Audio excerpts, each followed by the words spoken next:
Oi pessoal, eu sou o Rodrigo, esse é o canal da Reable. No vídeo de hoje eu quero trazer uma coisa bastante pessoal minha e da minha família enquanto a gente enfrentava a situação do consumo problemático de álcool da minha mãe, que era o grande sentimento de culpa que a gente sentia enquanto familiares pelo consumo que minha mãe estava fazendo e pelo mal que esse consumo vinha trazendo para ela. Se você já sentiu alguma coisa parecida, ou se você conhece alguém que sente uma culpa excessiva, envie esse vídeo para essa pessoa e não deixe ela perder esse conteúdo, tá bom? Vem comigo! A primeira coisa sobre a qual a gente precisa pensar sobre esse assunto é quando nasce essa responsabilidade. Qual que é a semente dessa responsabilidade que a gente começa a sentir, desse peso, né, que cresce lá na frente? Eu entendo que ele começa a surgir quando a gente percebe, enquanto familiares, que a pessoa que a gente ama está começando a fazer um consumo excessivo daquela substância, seja do álcool, do crack, de cocaína, de qualquer substância que seja, de computador, de internet, de forma que a gente entende que aquele consumo é excessivo e está prejudicando aquela pessoa em várias situações da vida dela, seja no trabalho, seja na vida pessoal. E a gente percebe, dá um estalo na nossa cabeça que diz que aquela pessoa ela já não está mais sendo responsável pelos atos que ela está cometendo. A partir desse momento, acho que vira uma chave na nossa cabecinha, que é quando a gente passa a administrar o controle da vida dessa pessoa. A gente passa a querer fazer com que o nosso controle da situação, de uma certa forma, compense o controle que a gente entende que aquela pessoa não está tendo mais em torno da vida dela. Quando eu olho para a experiência que a gente viveu com a minha mãe lá em casa, foi bastante dessa forma. A gente percebia que cada vez ela estava bebendo mais, cada vez ela estava faltando mais no trabalho, cada vez ela estava tendo problemas emocionais dentro dela também por conta do volume de álcool que ela bebia. Na nossa mente, né, ela estava perdendo o controle da situação dentro dela. A gente começou a cobrar ela. Inconscientemente, a gente pensava assim, putz, ela não está conseguindo dar conta das responsabilidades dela, ela está deixando de se administrar. Então eu preciso administrá-la, eu preciso cuidar de que horas ela chega em casa, eu preciso cuidar de onde ela está, eu preciso ser esse regulador na vida dela do quanto ela está usando de substância, eu preciso ficar jogando cerveja fora, eu preciso ficar dizendo como ela vai se relacionar com aquela bebida. Quando tudo isso começou a acontecer, esse peso de responsabilidade ele vai cercando a gente, ele se soma em todas as outras responsabilidades que a gente mesmo já tem dentro das nossas próprias vidas, né? É um peso a mais que é colocado no nosso caminhãozinho de responsabilidades emocionais e que, não raro, nos desestabiliza bastante também, porque se a gente olha de uma forma bastante lúcida para essa situação, por mais que a nossa cabeça queira compensar o desequilíbrio, entre aspas, da outra pessoa, tentando controlá-la e administrá-la, quando, obviamente, quando a gente não consegue, o sentimento de culpa que a gente sente é bastante grande, por mais que a gente queira fazer essa administração, a gente não consegue, porque no fundo, na vida das pessoas, quem acaba sempre tomando as decisões, o que vai fazer, o que não vai fazer, como vai fazer e quando vai fazer, acaba sendo a própria pessoa. Então, quando a gente abraça essa responsabilidade de querer controlar a pessoa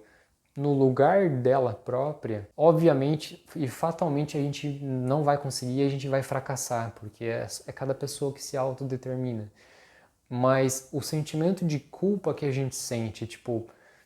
podia estar fazendo outras coisas, podia estar agindo nessa situação de outra maneira para poder controlar a pessoa, para poder evitar que ela use essa substância, para poder evitar que ela sofra, para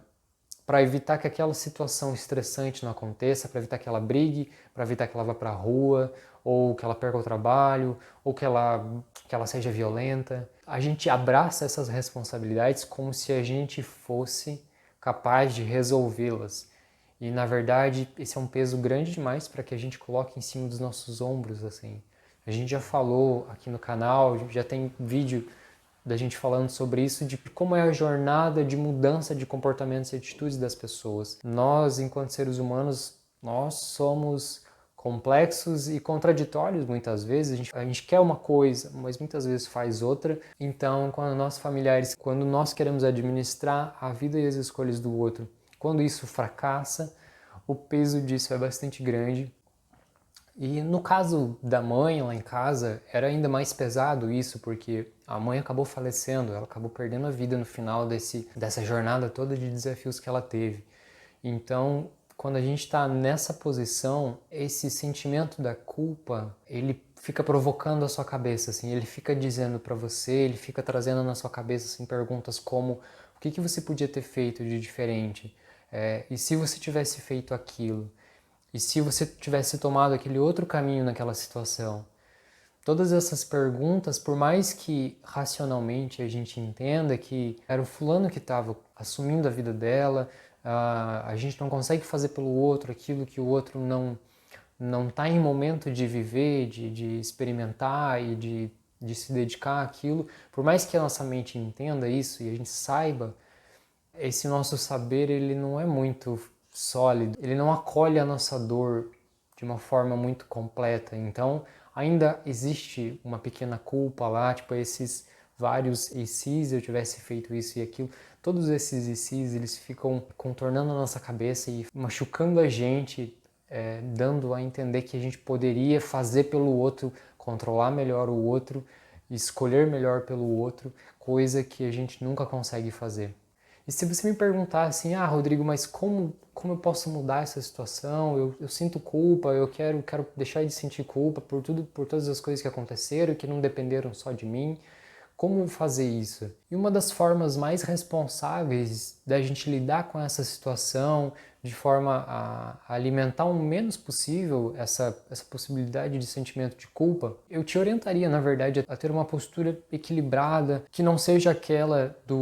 da esposa, do marido, da mãe, do pai, que tira o corpo fora, que não tem responsabilidade nenhuma sobre a pessoa que está encarando problemas sérios de consumo problemático de álcool e outras drogas, mas que não está tirando o corpo de lado, mas que não quer controlar a vida daquela pessoa, que não quer decidir por todas as escolhas, que não se sente responsável por todas as escolhas que aquela pessoa está tomando ou está deixando de tomar. Esteja lá quando a pessoa precisa conversar, esteja ali para trazer a informação necessária, a informação que pode ajudar ela no momento que ela está nessa jornada dela com a substância. Às vezes a gente é punitivo e isso afasta a outra pessoa de conversar com a gente. Às vezes a gente sente necessidade de ser controlador para tentar diminuir o consumo daquela substância, mas isso bloqueia formas de comunicação e facilidade de conversa. Às vezes a gente abandona a pessoa, a própria sorte, não ajuda ela de jeito nenhum, a pessoa vai para a rua, sai de casa e fora de casa essa pessoa ela vai ter bastante dificuldade em encontrar tratamento, por exemplo, no serviço público, ou ela vai perder vínculos com a família que poderiam ser terapêuticos, que podem ser terapêuticos na recuperação dela. Às vezes a gente é bastante cruel com a pessoa e injusto quando a gente também erra enquanto pessoa, quando a gente também falha enquanto pessoas nas nossas próprias vidas particulares e por mais que não tenha uma substância envolvida nos nossos problemas, a gente também está pecando de alguma forma. E se eu pudesse deixar uma mensagem final para te ajudar a afastar da sua cabeça essas ideias de culpa, que você deveria ter feito aquilo, que você deveria ter feito isso ou outra coisa, se você sente esse princípio de ressaca moral por coisas que você fez ou deixou de fazer ou poderia ter feito, eu te diria, você é uma pessoa que precisa focar em você, para você ter saúde emocional, para você encarar as coisas da sua vida, que você possa ter um relacionamento com essa pessoa que está fazendo um uso problemático, que não seja controlador, que não queira administrar todos os elementos da vida dela porque ela está fazendo um uso problemático e você entende que ela perdeu esse controle, mas que você esteja lá de forma aberta, de forma disponível para ajudar ela a chegar num tratamento de saúde, para que ela possa conversar sobre aquele consumo que ela está fazendo, tenha uma postura no limite daquilo que você pode fazer e que não seja uma postura fechada, de largar a pessoa com aquilo que ela tem, do jeito que ela pode seguir acontecendo, de lavar as mãos de tudo que você pode fazer por ela, mas isso também não significa que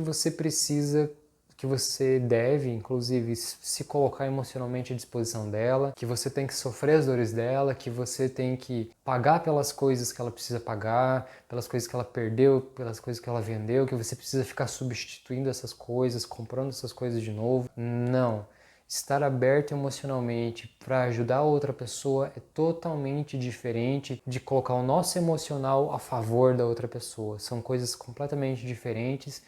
e eu vejo que tem muita gente que faz do seu emocional um trapo de limpar o chão porque está completamente na mão da pessoa que faz o uso problemático de substâncias químicas, lícitas ou não. E isso é muito negativo, isso é muito ruim, porque a gente perde o nosso equilíbrio, a gente perde a nossa capacidade de respirar, e aí, obviamente, a gente já perdeu o tato da situação há muito tempo, porque a gente já não está mais em saúde, em equilíbrio com a gente mesmo. A gente não vai conseguir trabalhar a situação, o relacionamento com a pessoa que faz uso problemático de forma saudável. Aí o sentimento de culpa e o sentimento de apego, o sentimento de controle, eles vão estar bastante mais fortes e descompensados e pode atrapalhar muito a nossa jornada e atrapalhar muito o nosso relacionamento com essa pessoa. Eu já tinha terminado a edição do vídeo quando eu percebi que eu deixei um argumento de fora, e um argumento muito importante também para diminuir um pouco o seu sentimento de culpa que você pode estar sentindo. Além de te aconselhar a ter um comportamento aberto, colaborativo, preocupado em ajudar a pessoa nos limites daquilo que você pode fazer nesse momento, cada um, você, o seu familiar, ele está vivendo, tomando as melhores escolhas que ele pode tomar com as informações que ele tem, com os meios que ele tem naquele momento. A mesma coisa se estende a você. Então, quando você faz uma coisa de uma forma, se esforce para fazer ela bem, com dedicação, entregar tudo que você pode dentro do seu limite, da sua saúde, para que aquilo aconteça bem. Porque assim a gente consegue garantir que, independente do resultado que a gente alcance, dia após dia, a gente está lutando, entregando o nosso melhor, e quando a gente pensa dessa forma, a gente sente aquela tranquilidade no coração, a gente está ali lutando o bom combate e nos dedicando, dando o nosso melhor. Então, essa também é uma mensagem que eu não podia deixar de fora desse vídeo, porque ela me ajuda a entender as escolhas da minha família, as minhas escolhas, as escolhas da minha mãe, como as escolhas que a gente podia fazer na época com as informações que a gente tinha, com as ferramentas que a gente tinha. Então isso me ajuda a encarar bastante a situação, a entender melhor de que forma eu dei o meu melhor e de que forma todas as pessoas envolvidas deram o seu melhor naquele momento. Então, pessoal, é isso. Me fala você agora se você já sentiu esse sentimento de culpa, ou